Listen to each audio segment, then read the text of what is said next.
आइए हम आज आपके लिए अपने चैनल ज्ञान गंगा गागर में सागर के माध्यम से कर्मधारय समास पढ़ाने जा रहे हैं। कर्मधारय समास में किस तरह से क्वेश्चन पुटअप होते हैं, कैसे कैसे आते हैं, कैसे एग्जामिनर पूछता है और क्या ट्रिक है इसकी। आज हम वो सब इसमें विस्तृत पूर्वक पढ़ेंगे, विस्तार पूर्वक पढ़ेंगे और आप इसके लिए ध्यानपूर्वक, धैर्यपूर्वक होकर के, तटस्थ होकर के सुनिए और बैठ जाइए मन लगा करके, और एकदम आपको क्लास जैसी ही फीलिंग आएगी। और आप आज अगर आपने ये वीडियो आज अच्छे से सुन ली, पढ़ ली और समझ ली तो शायद कभी कोई दूसरी वीडियो आपको देखने की ज़रूरत पड़ेगी। चलिए हम चलते हैं अपने क्लास की तरफ। सभी पढ़ेंगे, सभी बढ़ेंगे। क्या है ये कर्मधारय समास, कैसे क्वेश्चन आते हैं, सब समझते हैं। आज अच्छे से क्लियर करते हुए चलते हैं।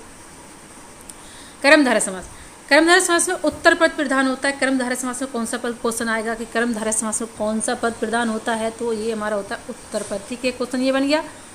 दूसरा क्वेश्चन देखिए, जिसका पहला पद विशेषण और दूसरा पद विशेष होता है, क्वेश्चन बनता है ऐसा कौन सा समास है जिसका पहला पद विशेषण और दूसरा पद विशेष होता है। यह क्वेश्चन बनता है ऐसा कौन सा समास है जिसमें विशेषण विशेष का प्रयोग किया जाता है या होता है प्रयोग। तो वहाँ पे और भी समासों के नाम दिए रखूँगे एक जगह कर्मधारय, तो आपको ध्यान रहेगा कि वो हमारा समास कौन सा होगा, कर्मधारय समास होगा जिसमें विशेषण विशेष का प्रयोग होता है। ठीक है, क्लियर हुआ आपका ये। और भी अच्छे से क्लियर करते हैं कैसे कैसे क्वेश्चन पुटअप होते हैं, कहाँ से होते हैं। मैंने हर एंगल से आपके लिए इसमें क्वेश्चन बनाए हैं और आप इसके लिए समझिए। इसका पहला पद उपमान और दूसरा पद उपमेय होता है। क्वेश्चन इस तरह से ही बन सकता है कि ऐसा कौन सा समास है जिसका पहला पद उपमान और दूसरा पद उपमेय होता है। उपमान मीन्स से तुलना करना किसी की, और उपमेय मतलब जिसके बारे में कर रहे हैं उस व्यक्ति का, उपमेय का मतलब होता है उस व्यक्ति पर्सन का नाम होता है उपमेय। और जिसकी तुलना की जा रही है, जिससे किसी की तुलना की जा रही है, तो उसका क्या होगा, उसको उपमान कहेंगे। ये होता है तुलना, ये उपमान है। तो क्वेश्चन बनता है कि कौन सा समास ऐसा है कि जिसमें उपमान उपमेय का प्रयोग किया जाता है, तो वो हमारा कर्मधारय समास है। कौन सा समास है हमारा? कर्मधारय समास। आप ध्यान रखेंगे ये हमारा कौन सा समास है, कर्मधारय समास है। ठीक है, और आगे बढ़ते हैं हम और अच्छे से समझते हैं। कर्मधारय समास में उपमा व रूपक अलंकार का भी प्रयोग किया जाता है। क्वेश्चन इस तरह से भी बनते हैं, पहले बात बनेगा नहीं क्वेश्चन की कौन सा अलंकार है, इसमें रूपक का भी प्रयोग होता है, उपमा अलंकार का भी होता है। अगर आ जाए तो आप इसको ध्यान से कर लेते हैं। ये हमारा कर्मधारय ही समास है। किस तरह से प्रयोग होता है हम इसको अच्छे से अभी उदाहरण से समझ लेंगे इसी वीडियो में। तो उसके लिए आप ध्यान से इसको पढ़ते चलिए, समझते चलिए, और हम इसी वीडियो में अच्छे से क्लियर करा देंगे और एकदम आपको रटा देंगे, याद करा देंगे, कभी आप नहीं भूलेंगे। कौन सी परिस्थितियों में होता है ये हम इसको क्लियर कर लेते हैं। इन चार परिस्थितियों में नहीं, कौन सी वो चार परिस्थितियां हैं वो भी हम क्लियर कर लेते जिसमें कर्मधारय समास बनता है। ये देखिए मैंने यहाँ पे अच्छे से लिख दिया है। विशेषण विशेष सभी जो मैंने अभी आपके लिए बताया था, विशेषण विशेष का प्रयोग होता है। उपमेय उपमान की तरीका से होता है। नंबर 1, नंबर 2 उपमेय उपमान में हो गया। रूपक अलंकार हो गया, रूपक अलंकार के युक्त होगा, कैसे होता है वो भी अच्छे से समझा देंगे इसी उदाहरण में देख करके।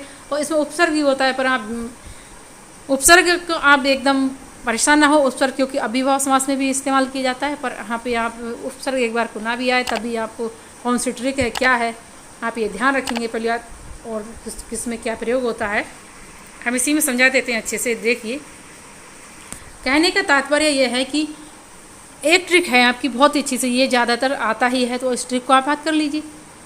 ये देखिए, कहने का तात्पर्य यह है कि जहाँ पर है जो आए तो वहाँ कर्मधारय समास होगा ही होगा।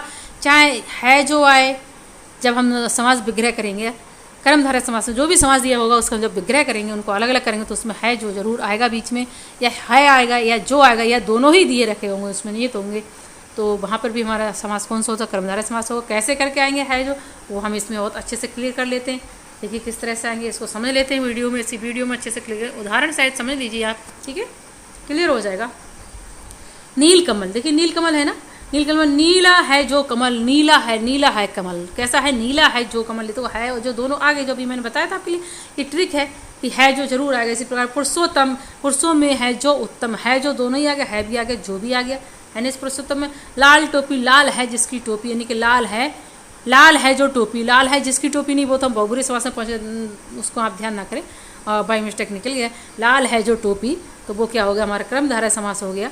टोपी के बारे में बता रहे हैं कि टोपी कैसी है, लाल है। और बहुब्रीहि समास में क्या है कि लाल है जिसकी टोपी, इस तरह से आता है तो वो बहुब्रीहि समास में बदल जाता है। फिर यहाँ पे जिसके नहीं है जो का प्रयोग किया गया है, तो वो हमारा कर्मधारय समास में। आप परेशान ना हो और आप सोचे कि ये कर्मधारय है कि बहुब्रीहि है, वहाँ पे दोनों ऑप्शन दे रखे होंगे जरूरी, पर आपको ध्यान रखना है कि तीसरे पर्सन में ना पूछ के उसी पर्सन के व्यक्ति के विषय में पूछ रहे हैं, बता रहे हैं कि उसकी विशेषता क्या है। जो विशेषता बताए जिसके विषय में, उसकी खुशी के विषय में विशेषता है, वो हमारा कौन सा समास होगा, वो हमारा क्या होगा, हमारा कर्मधारय समास होगा। जैसे इसमें लाल है जो टोपी, अध पका, आधा है जो पका, देखिए इसमें भी है जो आ गया। अब देखिए है जो आ गया, यहाँ तक ये सब है जो की ट्रिक आ गई। अब देखिए श्याम सुंदर, श्याम जो है सुंदर, श्याम जो सुंदर है, श्याम कैसा है, सुंदर है, कैसा है, श्याम की विशेषता बता रहा है ना। तो जहाँ पे विशेषता बताए यानी कि विशेषण बताए तो वो क्या है, वो हमारा विशेषण हो जाता है। और देखिए और क्लियर कर लेंगे अभी विशेषण विशेषण क्या है। चरण कमल, कमल कैसे है, चरण के समान। अभी मैंने कहा था ना कि रूपक अलंकार का भी इस्तेमाल होता है, तो इसमें देखिए ये रूपक अलंकार ही, तो चरण कमल, हरिपद, ये सब क्या है, रूपक अलंकार ही। तो चरण कमल में ये चरण कमल हमारा हो गया, क्या हो गया, चरण कमल हो गया हमारा। तो ये ये चरण कमल हो गया, चरण कमल है ना। इसको हम और सही कर लेते हैं अच्छे से, कैसे होता है ये भी बहुत क्लियर हो जाएगा। चरण कमल है ना, चरण कमल, चरण किसके समान है, कमल के समान है। तो यहाँ पे रूपक अलंकार का प्रयोग हो ही गया, आप देख लीजिए चरण कमल में रूपक अलंकार का प्रयोग हुआ जब जो मैंने बताया था उस तरह से। अब हम इस चीज़ को और क्लियर कर देते हैं कि आप विशेषण विशेषण से परेशान ना हो कि क्या विशेषण है क्या विशेषण है। विशेषण विशेष को जब आपके लिए पढ़ाऊंगी उसमें बहुत अच्छे से क्लियर कर दूँ, पर इसमें थोड़ा सा शॉर्ट तरीके से बता देती हूँ क्या विशेषण क्या विशेष है और क्या तुलना है। इसको हम यहीं पर समझ लेते हैं अच्छे से, विशेषण विशेष की क्या विशेषता है इसको हम अभी बता देते हैं, बस छोटी सी ट्रिक के माध्यम से, नहीं ऐसे ही समझा देंगे। ये देखिए क्या है विशेषण, विशेषण नीला है जो कमल, नीला है जो को इस समय भूल जाइए। विशेषण विशेष की क्वालिटी बता रही हूँ कि किसी व्यक्ति की विशेषता बताई जाती तो वो होता है हमारा विशेषण। ये नीला है, कमल कैसा है, नीला है, उसके संबंध में उसकी विशेषता के बारे में जहाँ बताया जाए तो वो हमारा विशेषण हो जाएगा। तो विशेषता किसकी बताई जा रही, कमल की बताई जा रही ना, तो जिसके बारे में बताया वो विशेष हो जाएगा। ठीक है, ये विशेष हो गया। और ये नीला क्या हो गया, ये विशेषण हो गया, विशेषण हो गया। ठीक है, ये हमारा इसकी विशेषता बता रहे हैं, ये मोटा पतला काला गोरा, ये क्या है, ये विशेषण है। और विशेष जिसके विषय में बताया जाएगा। ये आपको क्लियर हो गया होगा, उम्मीद है आपके लिए विशेषण विशेष आप समझ गए होंगे कि क्या विशेषण है क्या विशेष है। और इसी प्रकार से उपमेय उपमान हो जाएगा। उपमेय उपमान यानी कि यहीं पर देख लीजिए आप, इसी में समझा देते हैं आपके लिए उपमेय क्या उपमान क्या है। यानी देखिए नीला है जो कमल, कमल की विशेषता बता रहा है ना, तो इसे विशेषण हो गया। और इसी तरह से हम यहीं पे आपके लिए उपमान भी क्लियर कर देंगे। उपमान क्या है इसको भी समझ लीजिए। ये देखिए कमल के समान चरण, कमल के चरण कैसे हैं, तुलना की जा रही, मैंने बताया था उपमेय का मतलब तुलना होता है। तो चरण कैसे हैं, कमल के समान है, कमल तो नहीं ना चरण, कमल के समान है, तुलना हो रही है। और किस चीज़ की तुलना हो रही है, चरणों की हो रही है। किससे हो रही है, कमल से हो रही है। तो जिससे तुलना करी जाती है वो हमारा उपमान होता है, और जिसकी तुलना की जाती है तो वो हमारा उपमेय होता है। तो चरण हमारे उपमेय हो गए, ये उपमेय हो गए, और ये हमारा उपमान हो गया। ठीक है, उम्मीद है आपके लिए मेरी वीडियो बहुत पसंद आएगी, और मैंने बहुत अच्छे से कर्मधारय समास आपके लिए समझा दिया है। कौन सी ट्रिक है, क्या किस तरीक़े से आप पहचानेंगे, क्या क्या इसमें विशेषता है, वो मैंने आपको समझा दी हैं। और इसी के साथ मैं अपनी वीडियो को समाप्त करती हूँ। और आपको मेरी वीडियो अगर अच्छी लगे तो आप मेरे चैनल को लाइक सब्सक्राइब शेयर ज़रूर करें, और धन्यवाद।